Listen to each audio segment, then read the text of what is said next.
Ry havana malala ao amin'ny tompo ho aminareo anie ny fahasoavana sy ny fiadanana avy amin'Andriamanitra ray sy Jesoa Kristy tompontsika. Amen.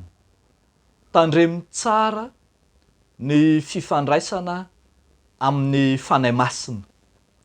Tandremo tsara ny fifandraisana amin'ny fanahy masina. Zany no asongadiny nofinainantsika anio ato amin'ny filazantsara araka ny Luka 2:12, ny 15 hatramin'ny 20. Amin'ny anaran'i Jesoa.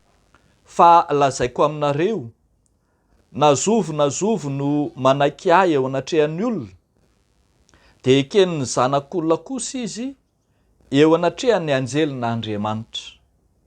Fa izay manday ahy eo anatrehan'ny olona, dia ho lavina kosa izy eo anatrehan'ny anjelin'Andriamanitra. Fa na zovo no hanao teny hanohitra ny zanak'olona, dia hahazo famelan-keloka. Fa izay miteny ratsy ny fanahy masina, dia tsy mba hahazo famelan-keloka.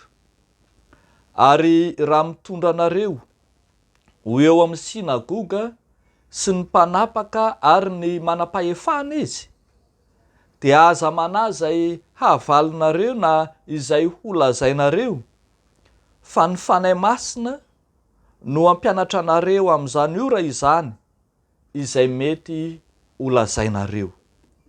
Ray masino, manamasinana ahy amin'ny fahamarinana, ny teninao no fahamarinana. Amen.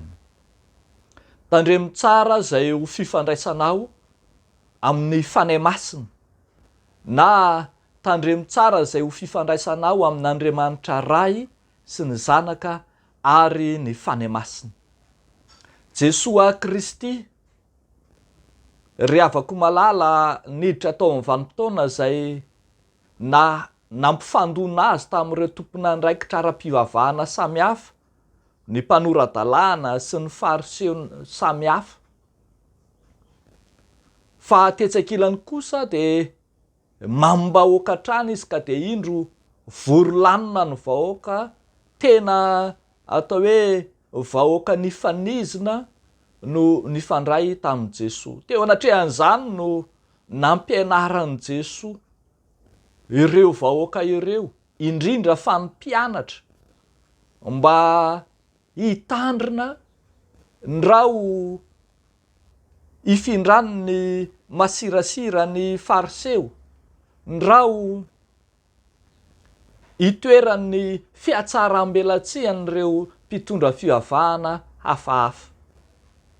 Ambara fa tsy tokony toy izany ny fifandraisan'ny mpino na ny fifandraisan'ny mpianatra sy ny mpanaradian'i Jesoa amin'Andriamanitra. Tokony ho tandremana tsara io fifandraisana amin'Andriamanitra io, fa izay ekena eo anatrehan'ny olona no ekena amin'ny fitsarana mandrakizay.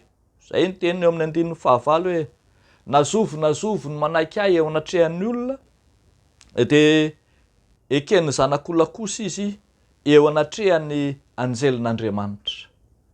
Midika zany fa tsy azo afenina, tsy atao akinafina, tsy fikambanana miafina ny fanompoana an'Andriamanitra, fa tsy maintsy atao an-kariary, izay sady ho fijoroana vavolombelona raha teo zany.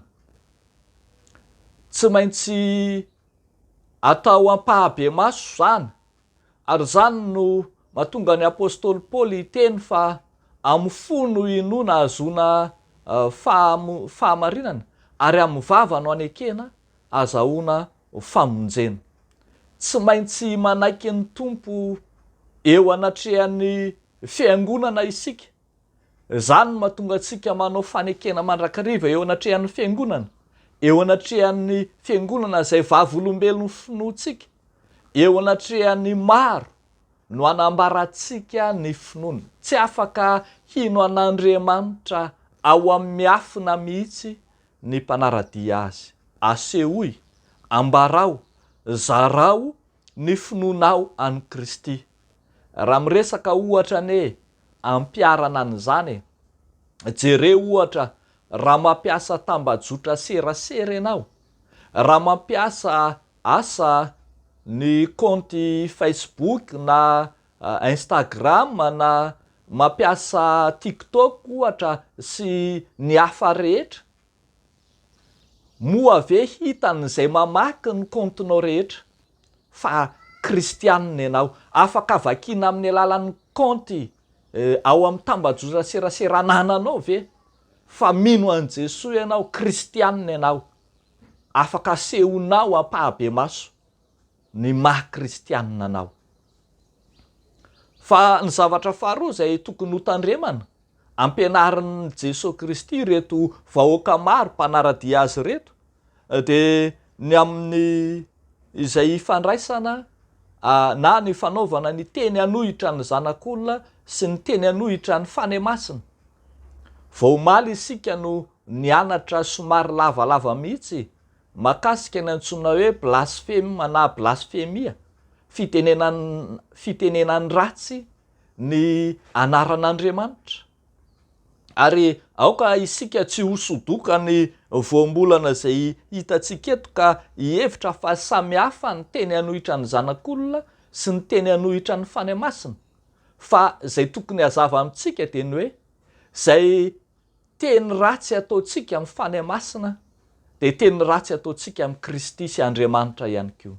Izay blasphème ataontsika amin'ny fanahy masina dia ataontsika amin'ny Kristy raha teo. Aoka hitandrina amin'ny fifandraisana amin'ny Kristy sy amin'ny fanahy masina isika ry havako.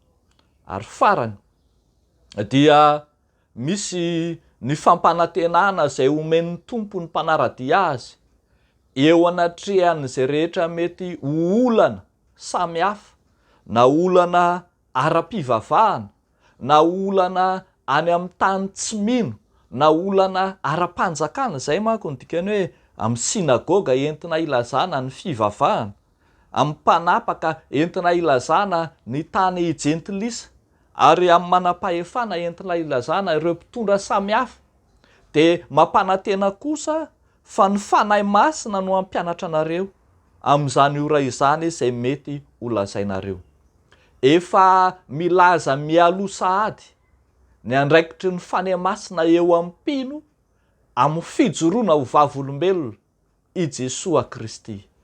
I Jesosy Kristy no mampanantena ny fombany izay rehetra vonona hijoro vavolombelon'ny tompo marina amin'ny maha-kristianina azy.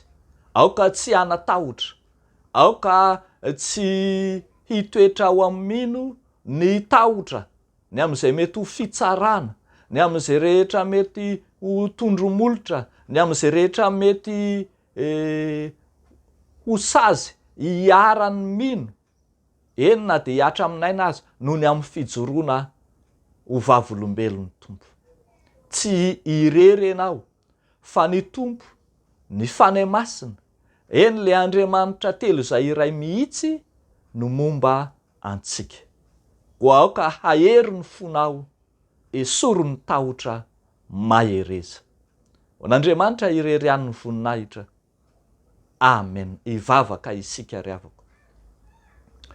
Tompo, misaotra anao zahay noho ny fahatsiarovanay fa le Andriamanitra momba anay mandrakariva tsy mandaona mahafoy anay no indro ivavahanay.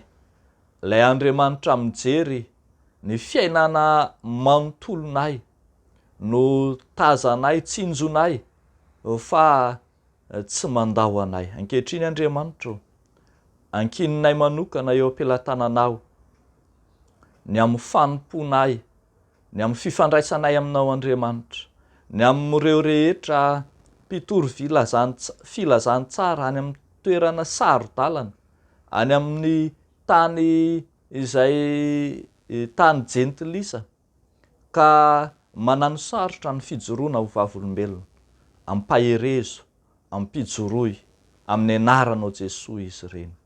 Misaotra Tompo. Amen.